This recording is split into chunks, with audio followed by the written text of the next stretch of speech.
Hello नमस्कार, मी वैशाली. स्वागत आहे तुमचं माझ्या एका नवीन मराठी यूट्यूब चॅनेलमध्ये, ज्याचं नाव आहे वैशाली वडनेरे ब्लॉग. फारच व्हिडिओला सुरुवात केली आहे, तेव्हा व्हिडिओ स्किप न करता संपूर्ण बघा. आजचा दिवस तुम्हाला आनंदाचा, आरोग्याचा जाओ. सकाळी सकाळीच मशीन लावलं होतं कपड्यांचं. सोप्यांचे कवर, उशांचे कवर सगळे मशीनला लावून दिले. इतके छान वाळून गेले, कारण की कडक ऊन पडलेलं होतं. बरा पाऊस गेला, निदान दिवाळीच्या दरम्यान तरी सगळे कपडे वगैरे वाळत घालायला छान होऊन गेलं. डबे वगैरे पण माझे लवकर सुकून गेले ह्या उन्हामुळे. डोशासाठी डाळ तांदूळ मी भिजत घातले होते. म्हटलं दळून घेऊन घेऊ, म्हणजे संध्याकाळी डोसाचे पीठ तयार होईल. 4-5 तास तरी ते भिजलेलं राहील, छान होईल. ह्या टी व्हीच्या साईडला कॉर्नरला ह्या ज्या काचा लावल्या आहेत तिथे सर्व शोपीस ठेवलेले होते. मी ते शोपीस सर्व काढून घेतले आणि चांगल्या काचा चकाचक पुसून घेतल्या. कलर दिला होता तेव्हा पूर्ण काचा काढून घेतल्या होत्या, पण ह्यावेळेस काही काचा काढल्या नाही. मी तसंच गरम पाण्याने गरम पाण्याच्या कपड्यांनी पुसून घेतल्या छान. आणि आता ते जे शोपीस आहे ते पण मी धुवून टाकते आणि उन्हात वाळत घालून देते, म्हणजे छान चकचक दिसेल. नाही म्हटलं तरी थोडी तरी धूळ येतेच. आता मस्त ते सगळे फ्लॉवर पाट वगैरे शोपीस धुवून टाकते आणि जरा वेळ उन्हात ठेवून देते, म्हणजे पाणी नितरून जाईल. आणि मग वाळलं का लगेच मी काचेवर लावून देते. हे डॉग वगैरे सगळं होतं, सगळं मी मस्त धुवून टाकलं. आणि जी राधाकृष्णाची फ्रेम होती ती पण धुवून टाकली. म्हटलं छान असं चकाचक वाटेल.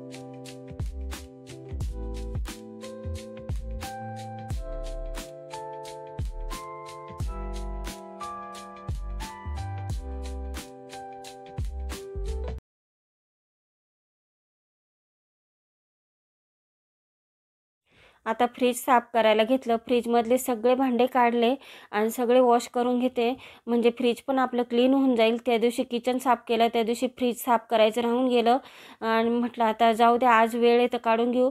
त्याबरोबर सगळे मी मधल्या काचा वगैरे काढून घेतल्या. सगळं धुवून चून मस्त ठेवून दिलं आणि नंतर मी फ्रीज पुसून घेणार होती. एका दिवशी सगळं आवरलं, पण फ्रीज नेमकं राहून गेलं. आज मनावरच धरलं, म्हटलं आज सगळं करून टाकू, म्हणजे फराळ करायचं. याच्यानंतर दिवाळी आली का असेच आवरावर असते, पण किती थकलं किती दमलं तरी पण तो आनंद काही वेगळाच असतो, कारण की दिवाळी असते. बघा आपले फ्रीजचे भांडे किती चकाचक झालेले. त्यासोबत दुपारचे भांडे पण घासून टाकलेलेच होते मी अगोदर. आणि सगळं क्लीन झालं का असं मस्त वाटतं. आता मी फ्रीज पुसून घेते आणि त्यानंतर लगेच हे भांडे लावून देते, कारण की इतक्याच संध्याकाळ होऊन जाते, दिवाबत्तीचा वगैरे टाईम होऊन जातो. दिवाळी हा सर्वात मोठा सण असतो आणि सगळे उत्साह वेगळाच असतो. आता फ्रीज एकदम चकाचक करून टाकू. कॉलिन घेतलं मी थोडं कपड्यावर आणि त्याच्याने फ्रीज पुसून घेते, म्हणजे पुसल्याबरोबर लगेच मी ते एकीकडे भांडे ठेवले ते वाळले असतील ते पण लगेच फ्रीजमध्ये लावून देते. एवढे पडदे लावून द्या बरं, माझा हात नाही पुरत. आणि ते हात जरी पुरला तर एवढे फिट्ट नाही बसत माझ्याकडनं, निघून जातं सैल. अहो मी त्याच्यात घालून दिलंय, पण ते इकडच्या बाजूचं बघा सैल वाटतं. मिस्टरांनी पडदे लावायचं काम केलं आणि पडदे आणि फॅन पुसायचं हे काम मिस्टर किंवा प्रसाद दोघंच करताय. मला एवढा हात पुरत नाही आणि जेवढं माझ्याकडनं होईल खालचं काम तेवढं मी करून घेते, म्हणजे मग एकाच याच्यावर प्रेशर नाही होत. आणि एवढी मदत होऊन गेली मला. त्यांनी छानपैकी पडदे लावून दिले, नंतर बेडरूमचे पण लावून दिले. सागर कधी नव्हता आला, तू चहा बनवायचा. हे तिन्ही शेगड्या इतक्या स्लो चालत आहे, तुला चांगला हौशीने सांगितलं चहा पी. आणि ह्यात शेगड्या काही धड चालू नाही राहिल्या. वगैरे कुठे असेल तर सर्व्हिसिंग साठी आहे ना, आपल्या एरियामध्येच आहे. आंबेकरांचं इलेक्ट्रिक म्हणजे शेगड्या गॅस शेगडींचं दुकान आहे नाही का, तिथं चांगली सुविधा आहे आणि त्वरित सर्व्हिसिंग वगैरे सगळं करून देतं नाही का तिथं. चांगलं करतो का? हो.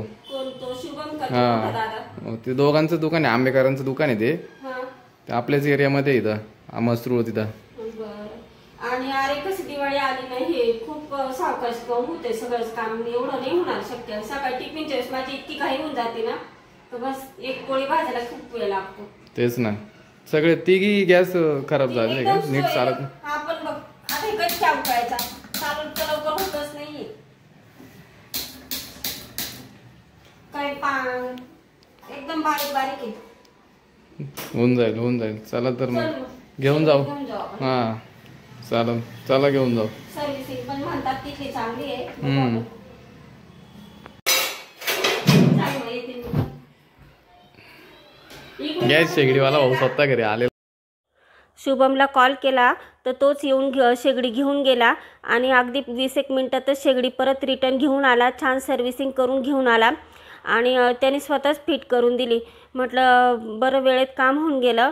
दिवाळीच्या आधीच मला शेगडीची सर्व्हिसिंग करून भेटली. आणि ज्या जवळच्या ताई आहे त्यांना इथे आंबेकरचं शॉप आहे तिथे जवळ पडेल. कुणाला नंबर लागला तो नंबर पण आहे माझ्याकडे. आणि मी आता स्वतःच ट्रायल करून बघितलं शेगड्या. तिन्ही शेगड्या एकदम भारी चालायला लागल्या आणि पहिल्यापेक्षा कितीतरी फरक पडला. आता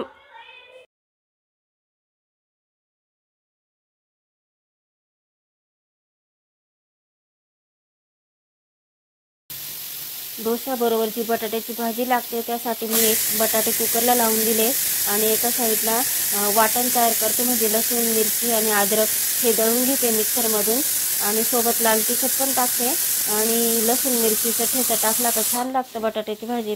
म्हटलं आधी भाजी करून घेऊ म्हणजे डोसे गरम गरम. आणि चटणी पण केलेली होती मी खोबऱ्याची, ते स्किप झाली माझ्याकडनं आणि एकदम भारी झालेला होता डोसा. सकाळी दळून ठेवलेला होता, निदान 4-5 तरी पीठ लागले, 4-5 तास पीठ तयार व्हायला. आणि घरच्या पिठाचं एकदम भारीच लागतं. आम्ही कधीच बाहेरून पीठ आणत नाही.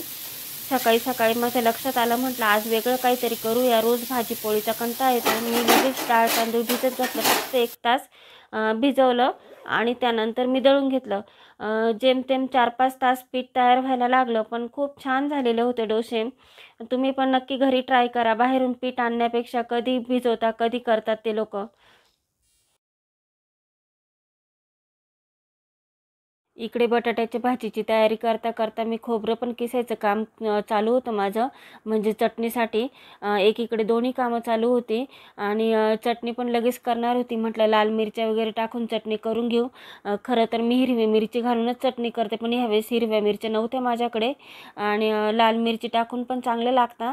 एकीकडे कांदा परतत होते, एकीकडे खोबरं किसत होती. लगेच चटणी करून घेतली म्हणजे लवकर होऊन गेलं आणि दिवस कुठं गेला कळलंच नाही. सारा दिवसभर हेच काम चालू होतं आज. आणि तुमचे तर बऱ्यापैकी कामं आवरले असतील सर्व ताईंची. मला कामांना उशीरच झाला. आता फराळाची तयारी करायची उद्यापासून. भरपूर साफसफाई केली. आता सगळं घरातलं काम आवरलं आहे माझं. आजपर्यंत पुरलं मला सगळं. आता मी फराळाला सुरुवात करणार आहे. त्याआधी मी गावात जाऊन थोडी खरेदी करणार आहे दिवाळीसाठी आणि नंतर मी फराळाला सुरुवात करणार आहे.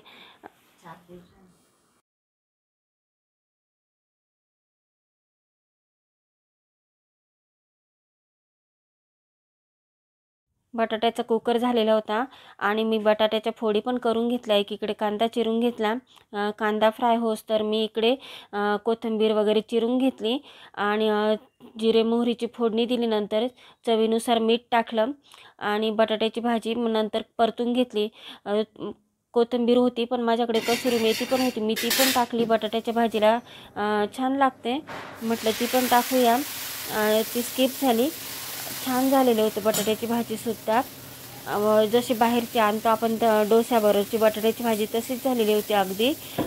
खूप मस्त वाटतं. आमच्याकडे इडली डोसा हे आवडता प्रकार आणि आठवड्यातून एकदा छान वाटतं. भाजी झाल्यानंतर मी डोस्याच्या पिठात चवीनुसार मीठ टाकून घेतलं आणि गरमागरम डोसे काढले, कारण की लगेच जेवायला बसायचं होतं. म्हटलं लगेच सुरुवात करूया डोसे काढायला.